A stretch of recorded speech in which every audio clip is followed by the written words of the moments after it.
We have made it. If you haven't noticed, this episode is number 200 of the Seriously in Business podcast. I won't go on a whole journey of what the podcast has been over the years. It started out as design hacks for DIYs, transitioned to the Seriously in Business podcast, and here we are today at episode number 200. I've been doing this podcast for over 4 years. I started it before my first daughter was born, and she is now 4, and I've got a son, and everything is happening. Today, I wanted to share a bit of a celebratory episode with you, sharing with you some of the most incredible women in business that I have met along my journey so that you can learn from them. This is going to be, honestly, the most value-packed episode I might have ever done, and I'm so excited to share it with you.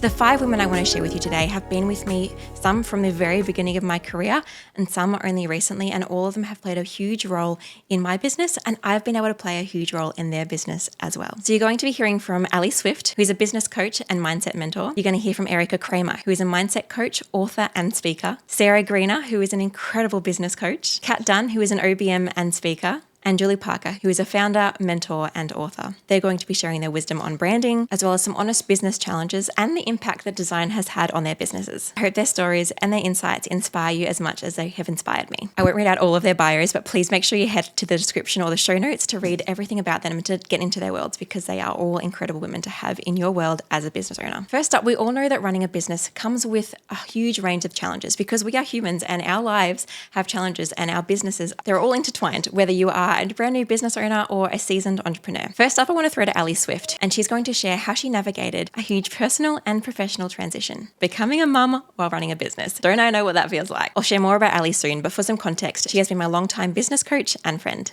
Biggest business challenge in the last 12 months for me has been that I had my first baby. And, running an online business, having run an online business for 7 years, it was so important to me that I was going to be able to really focus on spending that time with my long-awaited baby and prioritizing a season of maternity leave and the first year of her life, whilst also maintaining the business, the brand that I've built over the last 7 or 8 years. So the way that I overcame that, going into it, I knew, okay, I need to be really strategic about creating a plan that's going to support me through these different seasons. So what I did was I started by getting really intentional about what my time was going to look like. So I knew I wanted to take 3 months of maternity leave off, and I also knew that the 6 to 12 months afterwards, I wanted to come back into the business, focusing primarily on my Scalable Freedom Mastermind and then on my other program, the Mastermind Model. So with that in mind, what I did was I mapped out what it was going to look like for me to take 3 months of maternity leave off. I mapped out what it was going to look like to be able to continue paying my team, to continue running my business during that time. I created a process so I could still serve my clients at a reduced level through that period.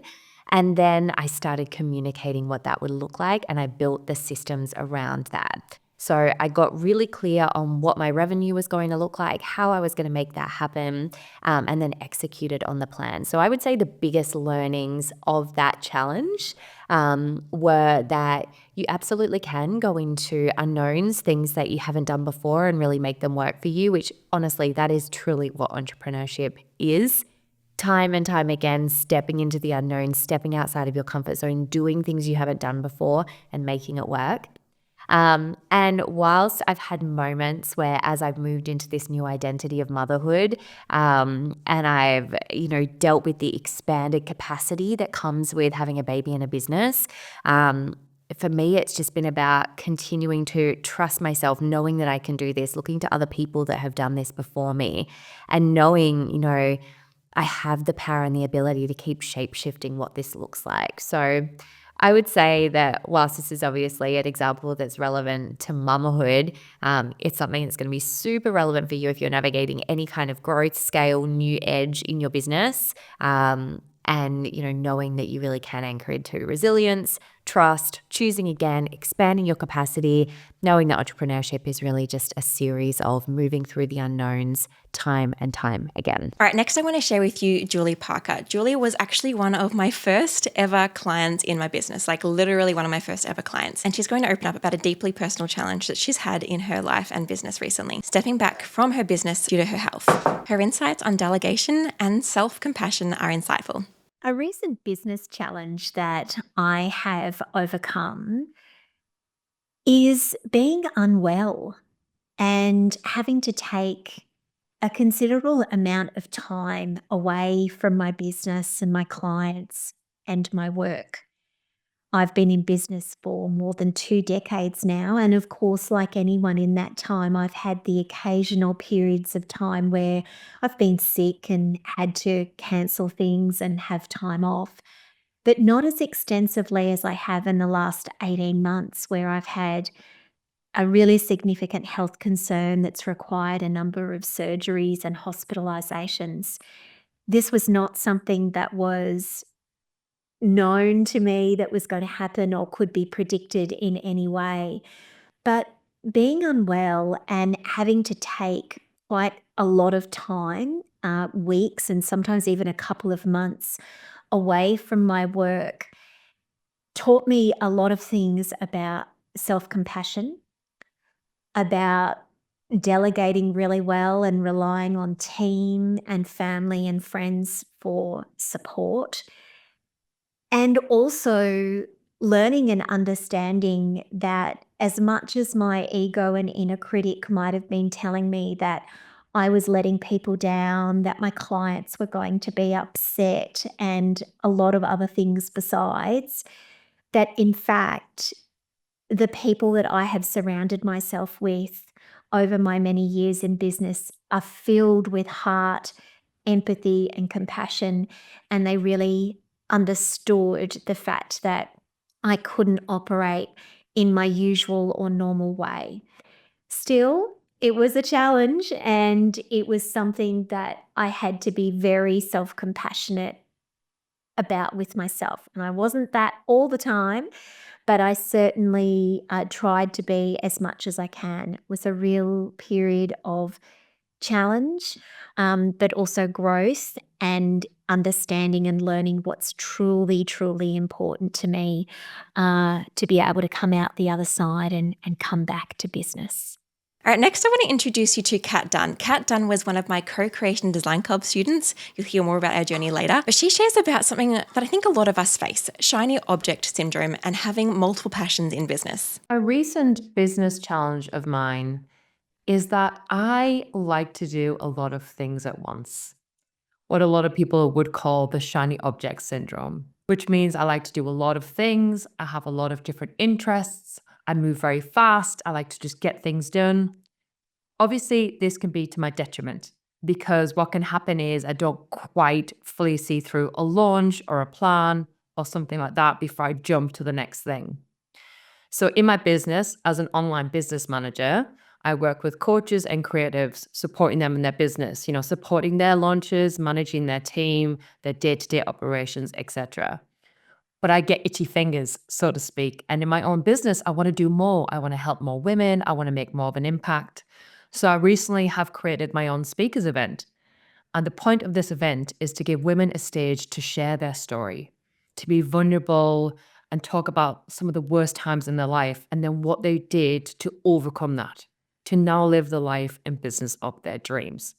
It's very much a passion project, and I really want to make an impact with it. I want loads of women on the stage. I want to take it globally. I want to go on road shows. You can see my brain goes mad. But here's the thing, I'm known as an OBN. I'm known as a business manager, and I'm just trying to build my profile as a speaker. So I have to really balance those two different priorities in my life. So what I'm learning about myself is you have to see everything through, and you cannot confuse your audience about what it is you're offering. It's fantastic to have loads of different interests, but you have to be very clear about what it is you're talking about and who it's for. So at the moment, I'm promoting my next event. So I'm going really big on that. That's a lot of content, that's a lot of conversations. And in the background, I'm working with my OBM clients. People can come in and chat to me about that. But I have to be very careful that I'm not confusing my audience too much about the two different things I'm offering. So it's a huge learning for me. It's almost like get a whiteboard, get a piece of paper, get your Notion ready on your laptop and write down all the things you want to do. But it doesn't mean you have to do them right away. It doesn't mean you have to do everything at once.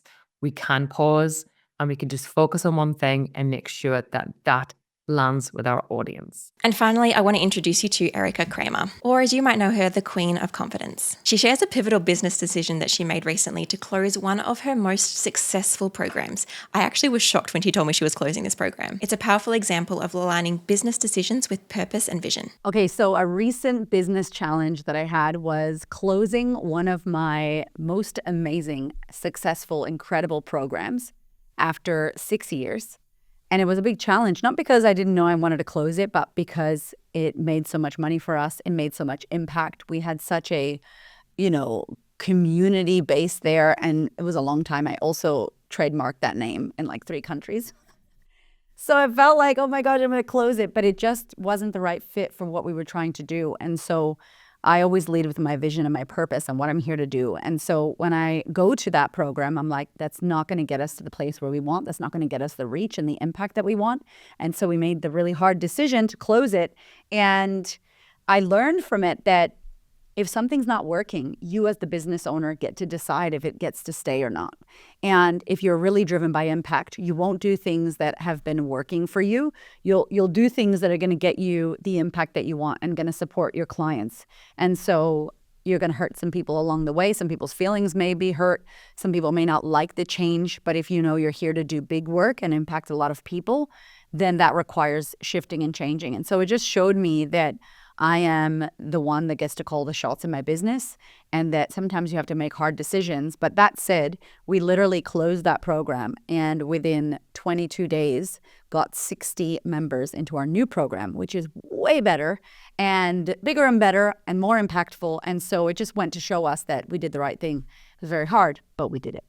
How good was that? Okay, so now I want you to imagine if you had to start your business from scratch, what would you do? I know some of you listening might actually be at that phase, or some of you might enjoy to reflect back about maybe the advice you would give to new business owners if you were starting your business from scratch again. And that was the question I asked these ladies as well. And their answers are so full of gold. So first up, I want to introduce you to Sarah Greener. She'll share more about our journey later, but here she shares about the power of leaning into your personal story and staying consistent. If I was to start over with no audience and no resources, I would tap into that resourcefulness and I would make sure I understood what I did have, because the truth of the matter is you're never in a situation when you have no resources.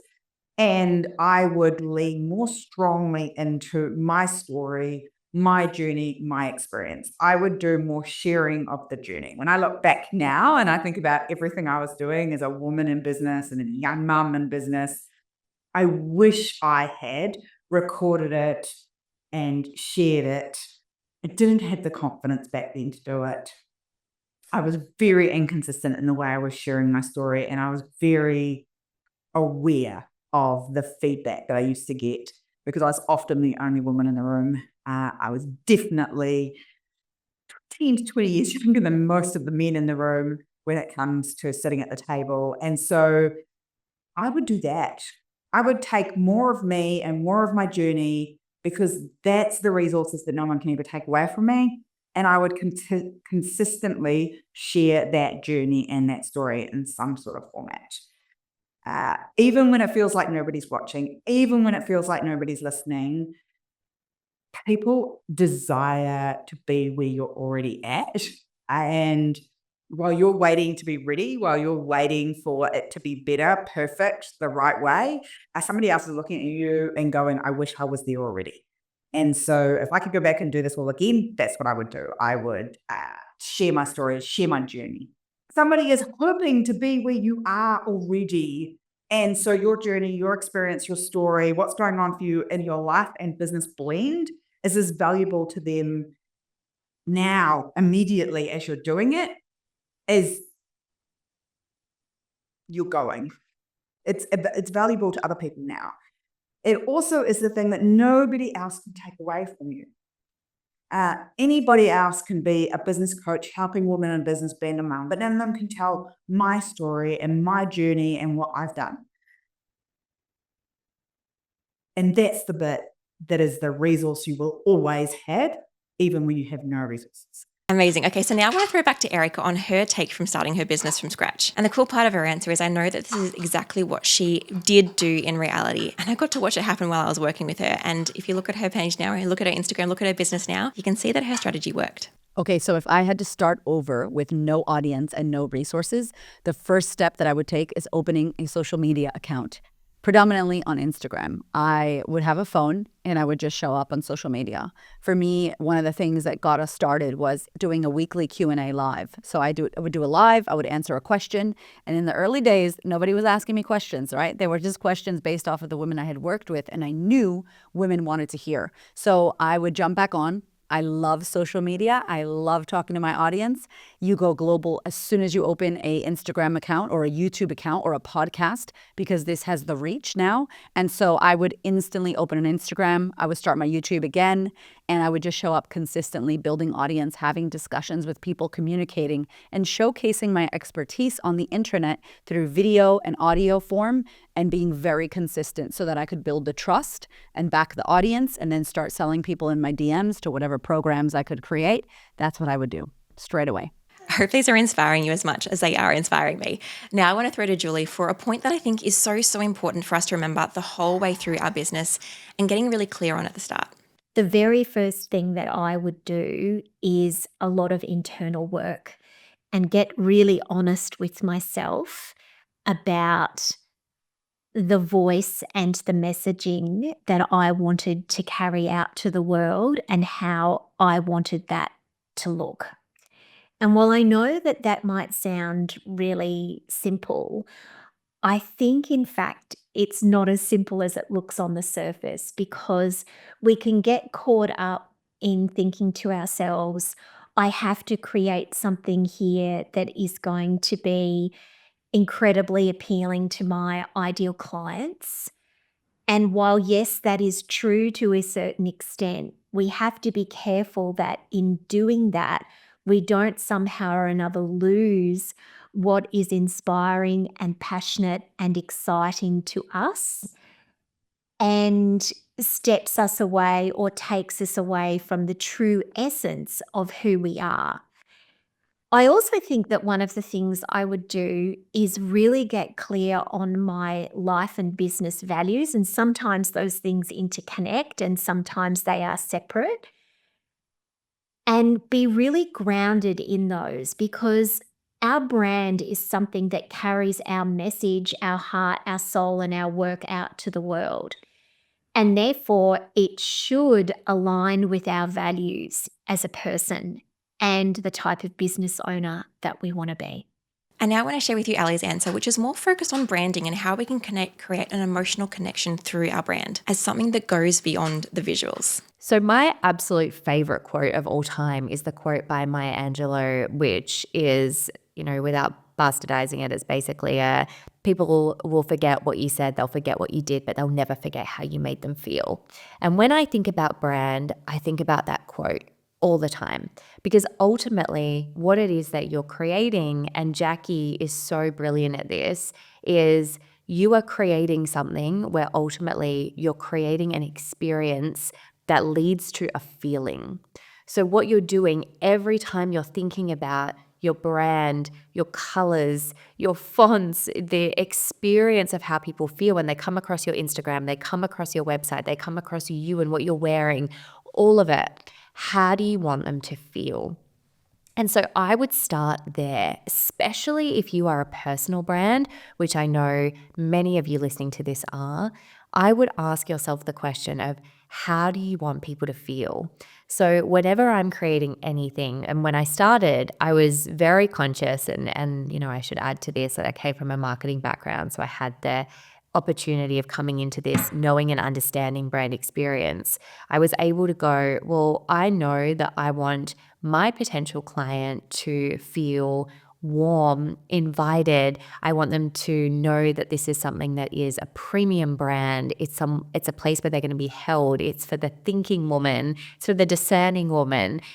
So really consider what it is that you want your potential client to feel when they come across your work and move from that place. Move from that place to create something that is consistent, cohesive, and something that you know that you can continue to upgrade as you do, because of course you will, because that is business. So think about what it is that you want your ideal client to feel, move and act from that place, ideally following Jacqui's process because it is brilliant.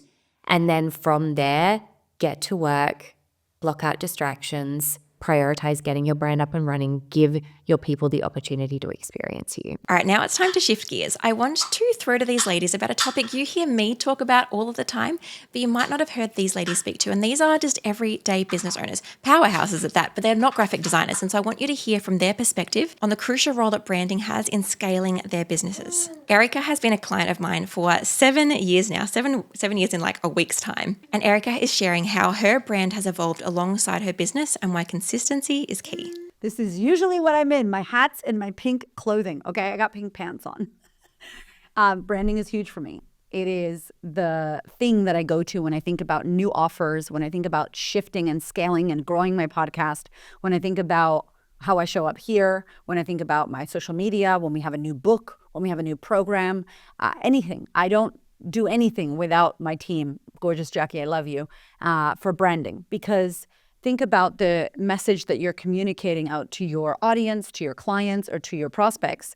You're going to show up in which way? They're going to see you visually, or they're going to hear you. And so the way that we look, our image, like I don't wear blue, and I know Jacqui doesn't not wear purple. Like Jacqui's not going to be wearing pink, and I'm not going to wear purple, right? So this is what happens. You become so in your brand that the way you show up is your brand. The fonts, the colors, the way things look, the ideas of marketing when you go to showcase your podcast, or when you go to do a reel behind the scenes, or the covers of your reels, or the covers and thumbnails on your YouTube, like literally everything. It matters every single way. And every program that I then create is an evolution of my brand, because I'm evolving. So as you evolve and as you fine tune yourself and your business and your message and the offers and the ticketed things that you're doing, your brand will evolve with you. So for us in our business, the money that we make, the resources that we have go back into building a beautiful brand and thinking about us showcasing who we are to our ideal clients in a very powerful visual way. I have been about it since day one. It's something that's super important to me, especially when you're thinking about being an authority in your space, the go-to in your space, or as I like to say, the queen bee of your industry. You cannot be having whack graphics. I think a lot of us make mistakes hiring, VAs or people that are not great at graphics to go into Canva and do your graphics. You need to learn. These people need to know what they're doing. There has to be a vision and a purpose behind the brand and the message you're communicating. Everything we do is like, why are we doing that? What's the point of that? We don't just do that. It's very cohesive. And so when I scale and when I grow, my brand evolves with my evolution. My brand evolves with the business evolution. My brand evolves with the times and what's happening in my client's world and in our world. And so it's a massive part of scaling and growing business. And every part, from the announcements to socials to podcast covers to landing pages and mock-ups to clothing. I mean, some of my stuff I put crowns on it, or my gear, my merchandise, the books, downloadable PDFs, freebies. I mean, hello, there are so many things that I require in order to scale my business with graphics and design. All right, now I want to share with you Kat's take on branding, because this is deeply personal, the way that she embedded herself into her brand. Even as an OBM, she's brought in her personality, and I want you to hear how that happened. Like many people, when we start, I assume it's just a logo. Very, very wrong. Obviously, brand is so much more. It's everything about your business. It's how you sound. It's how you look. It's your colors. It's your vibe. It's your values. It's everything. So when I finally stepped into the version of me that I am now, the Kat Dunn OBM of 2024, 2025, maybe even slightly before that, I found a way to bring forward who I am in my everyday life into my business. So my brand, I tend to say it looks a little bit like Beetlejuice exploded. I mean that in the best possible way for any horror fans out there. There's greens in there, there's purples in there, there's blacks in there. The way I dress, I'll wear a rock and roll t-shirt with a suit jacket. I do my little rock and roll images with my hands. Because what I'm doing is I'm trying to show my personality. I'm trying to show my vibe. I'm showing you what it's like when you work with me. Because I am professional. I'm going to have your you're back in business. I'm going to make you a huge success. But I also get to have fun along the way.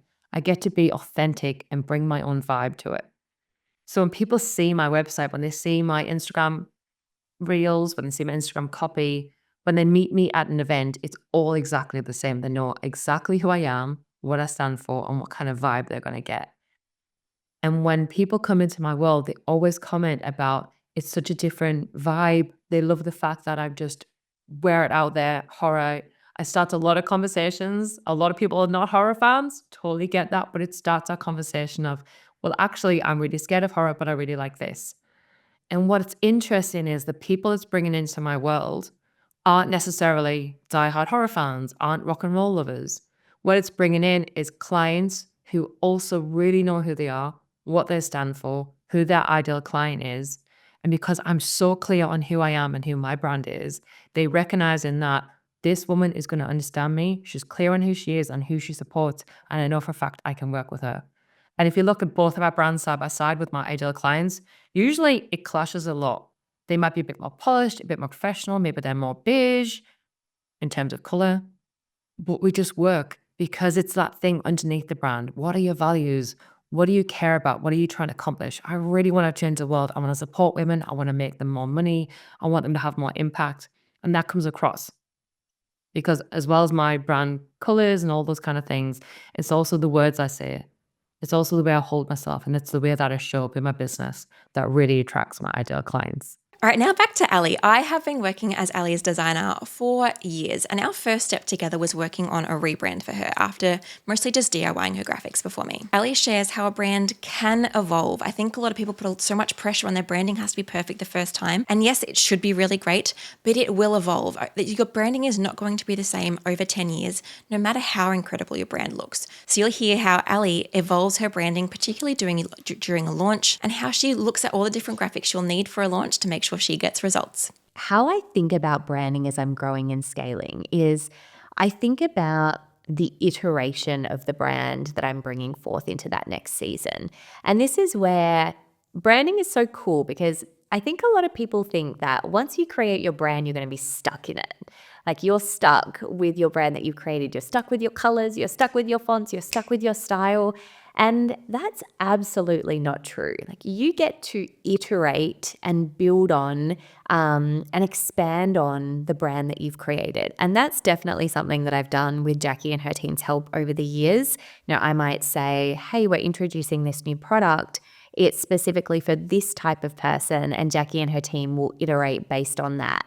So we're always looking at each product having its own identity within my suite of offers. So that's the big picture piece, is that I'm always thinking about my branding. Whenever I'm creating something new or I'm building something new, I'm always thinking about what is the iteration of the brand, what is the upgraded identity, what is the specific identity of this offer within my broader suite of offers. I'm always thinking about it from that kind of growth iteration perspective, knowing that I've got the opportunity to up-level my brand as I go. So again, that's the first bit. That's the big picture piece. The second thing I would say to answer this is answering that second part of the question, which is if you're creating a new offer or you're gearing up for a launch, what tasks are non-negotiables for you to get results? So the tasks that are non-negotiables are creating the visual identity of that new offer. So something that I've always done, and again, you would do this for yourself or with your team, is that I'm always thinking about what is the visual identity of this offer, and then what are the assets that we need to create to bring it to life. So I gather inspiration. I think about how I want my ideal client to feel. And from that place, we then create a brand identity for that offer, which will be a subset of our wider brand.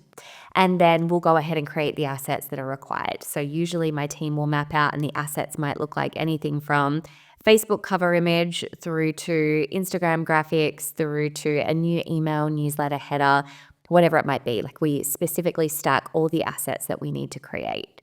We map those out in Asana and we get to work. So hopefully in that you can hear that there's this big picture piece, and then there's also a smaller part that's required when it comes to, or a more practical part that's required in terms of mapping out all of those individual assets. How good was that? Okay, the next question and the final question we're going to chat about is game-changing branding decisions, because I know for a lot of business owners, branding often gets put at the bottom of the pile. It feels more important to invest in this or that or this or that. And there is probably a lot of things that are really important for a business to invest in, but branding is one of the most important. A key example of this is Sarah. I worked with Sarah a couple of years ago on her rebrand. And as you'll hear, Sarah used to think that branding was a waste of money and graphic design was a waste of money. And she had some good points and she'll share those with you. But she'll go on to share how rebranding with me actually doubled her business and gave her confidence to show up authentically. I think about branding now as a completely different beast than I did before I met you, Jacqui. I used to think it was something that was expensive and overrated and didn't give you a return on investment. And the truth of the matter was that it probably was, because I was looking at doing it with the wrong people in the wrong way for me as a small business owner. And by that, I mean, it's just me. And I'm in a business that needs stuff changing all the time. So the thought of doing a big, expensive brand with a designer who was then going to require me to go back to them for every itty bitty little change was just a nightmare. So one of the things that was really appealing about working with Jacqui was that she would work in Canva, because that's what I've been looking for so long, because it makes absolute and utter complete sense to me that a small business owner would want everything built out in Canva, because they're going to change adjustments all the time. They don't want things hardwired. They don't want it to cost them over $100 every time they want to change a word or change an image in their branding and their marketing, because that's what's going to happen. Because when you're small and nimble, when you're able to adapt like we are really, really quickly, and you're moving to the market conditions all the time, that's what's going to happen. So it can be as simple as like changes that are happening on Instagram. We've gone from square to long now. I would have to go back to the designer and pay them to redo all our templates in that case.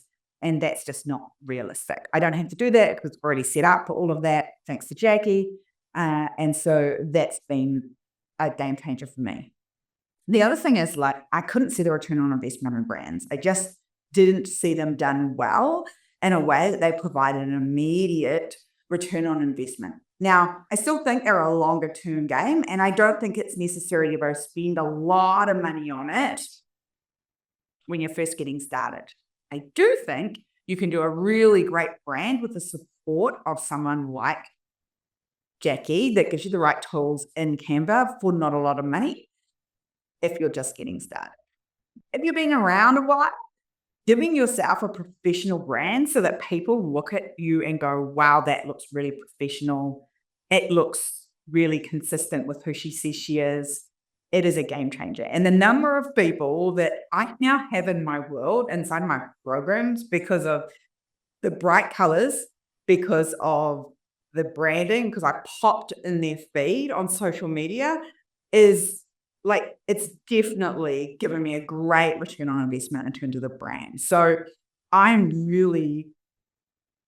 a disciple now of Jacqui and the team at White Debt, just purely because the work that they did was so aligned with me and my ideal client and the results that we want to get them, that actually the brand draws the right people in and allows them to stay in my world and ask them to become part of my world and stay in my world. And actually that brand is paying dividends for itself now, not just in time and energy saved, because everything's consistent everywhere and we don't have to think about it. And I'm not embarrassed to see people to my website, and I'm not embarrassed to see people to my Instagram. It's just something that I needed to do to enable my business to go to the next level. And in the year that we did this, the business doubled in size. And that we did the new website and the new branding, the business doubled. How good for Sarah's story then. Okay, now I want to throw to Julie Parker. And so she founded the Beautiful You Coaching Academy. And as I mentioned, was one of my very first clients. Like, we did the Beautiful You Coaching Academy logo together. And I was like, oh, what is this life coaching thing? I didn't know anything about life coaching. And now my whole world is surrounded by life coaches. And she reflects on that initial decision to work with me and how that impacted her business. The best branding decision that I ever made very early in my business career was to recognize that I'm not a branding expert. It's not my field of expertise.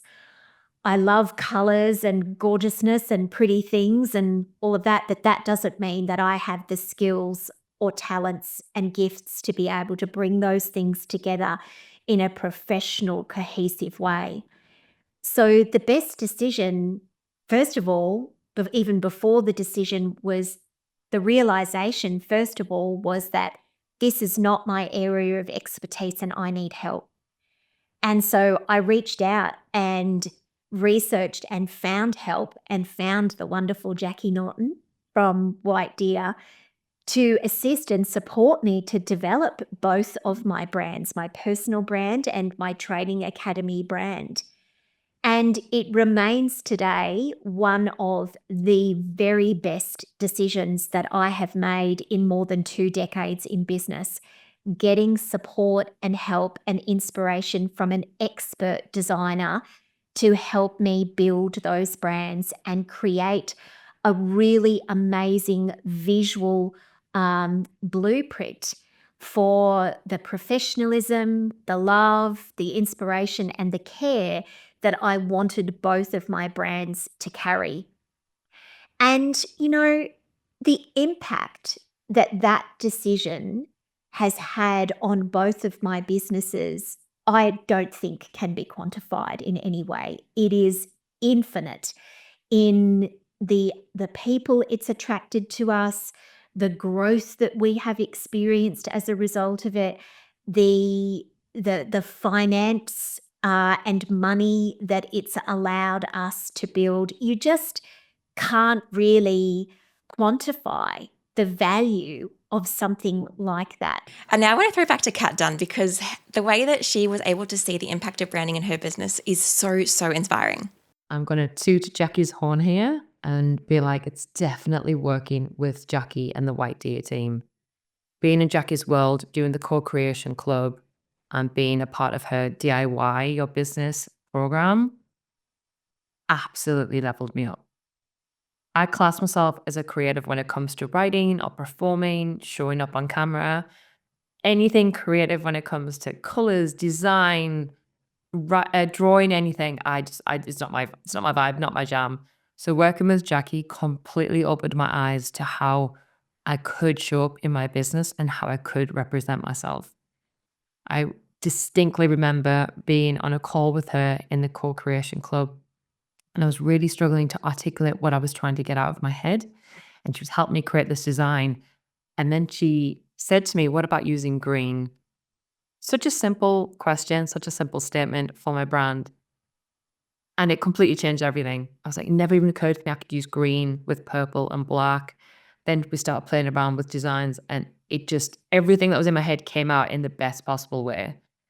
And from that moment, I had such a clear idea of who I was going to be in my business, what parts of me I could bring out and show to the world that also represented my brand in the best possible way. It was the best money I've ever spent, the best time I've ever had. I could not be where I am now without Jacqui's help and without the White Deer team really showing me how to bring out the best parts of me. And by doing that and having this brand and having it consistent across everything, because now I know exactly how to use Canva, exactly how to use colors the right way, exactly how to use fonts the right way, all the stuff they taught me and still teach me, because her programs are insane, is always bringing new people into my world and starting conversations. People recognize my brand. I've been to events and I've spoken when someone asked me a question, and people have come and said, "Are you Kat Dunn?" And I'm like, yeah, I've seen your brand. It's amazing. I've seen your brand. It's so different now. I've seen your brand. Oh my God, aren't you the horror chick? Being known as the horror chick, not bad. Horror chick OBM. But it's because I've worked with Jacqui and got really clear on what I was trying to do, that now I'm recognized amongst my peers in different states. And even people in England see my content, even if they don't want to work with me, and they're like, oh my God, you're that Kat Dunn, that online business manager. And it absolutely lights me up, because I'm bringing in the right people to my world, because now I'm being authentic, I'm being myself. And I really love creating for my brand because it's fun and it's easy, because Jacqui and her team taught me exactly how to do it in the best possible way for me. So how cool was that? I still remember that conversation with Kat when we just clicked that green was the color that she needed. I was like, I don't know if she's going to like this idea. Kat, what about green? And I showed her on the screen, because that's what we do in the Co-Creation Design Club. I do designs with them.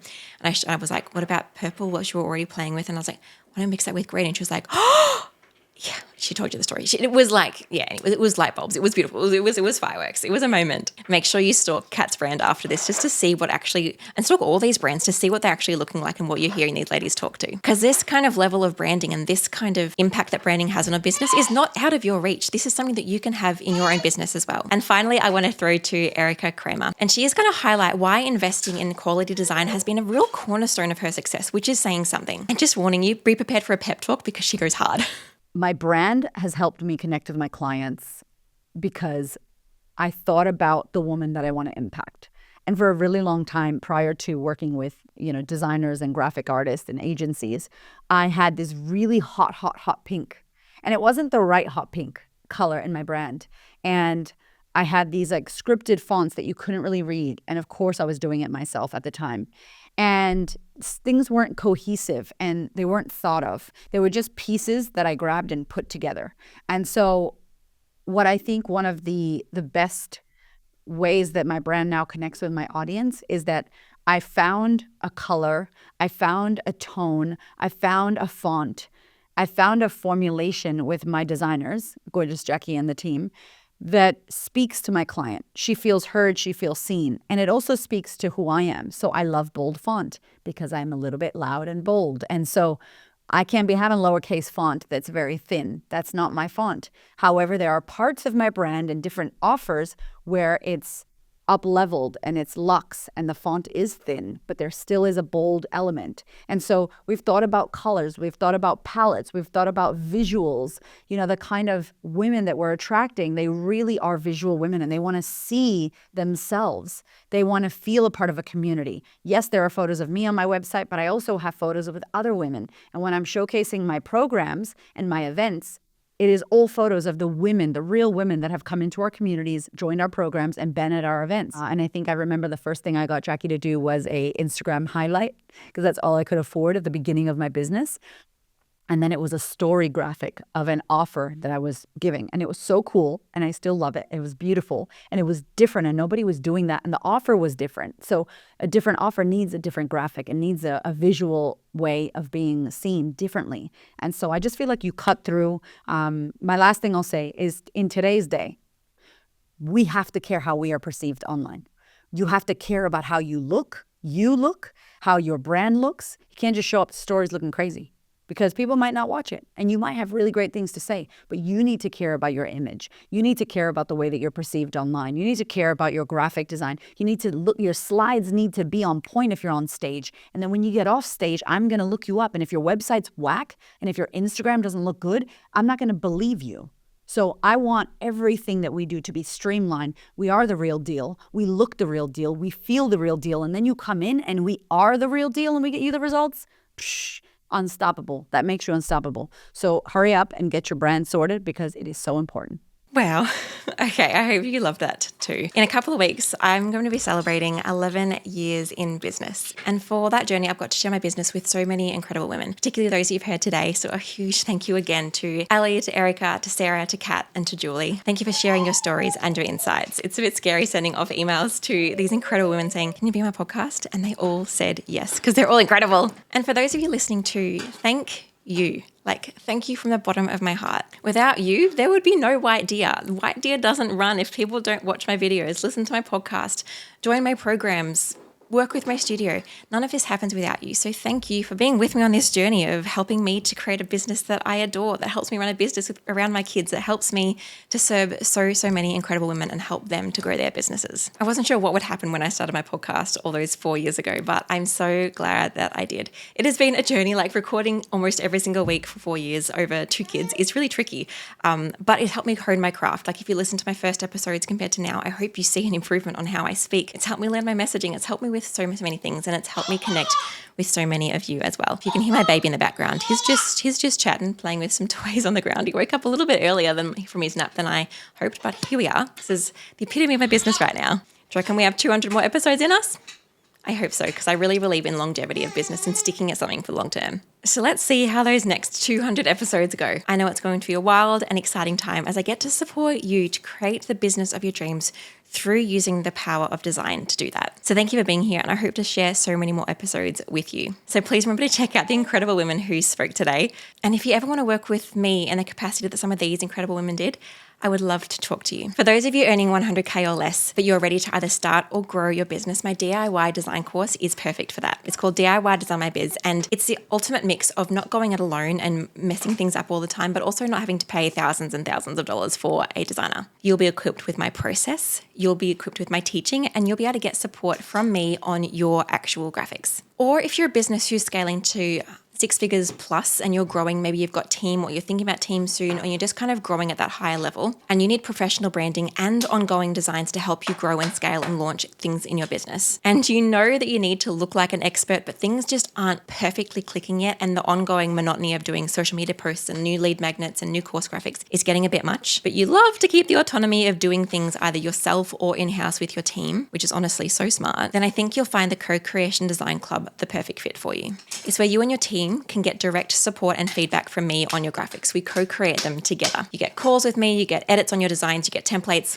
the whole shebang. It's a really, really great program for those of you 6 figures plus. Or if you just are ready to outsource your branding and you don't want anything to do with it, then my studio team has a few places left, so feel free to chat to them as well. I'll leave all of the links for all of those things in the description or in the show notes. And in the meantime, again, thank you for being here. I have so enjoyed these past 200 episodes, and I hope to share with you even more in the future. And if you're not already, please subscribe. And honestly, if you're looking for like a present or a thank you gift, like if you've been enjoying this podcast is what I'm trying to say, I would love a review. A review helps. Leaving reviews on podcasts helps people to find the podcast. If you're watching on YouTube, feel free to leave a comment or go onto the podcast version and leave a review there. I just would light me up to know what people are thinking and how the podcast has been impacting you and how it can then impact more business owners. So thanks for joining me. I hope you found this episode so useful, and I'll see you next week for episode 201.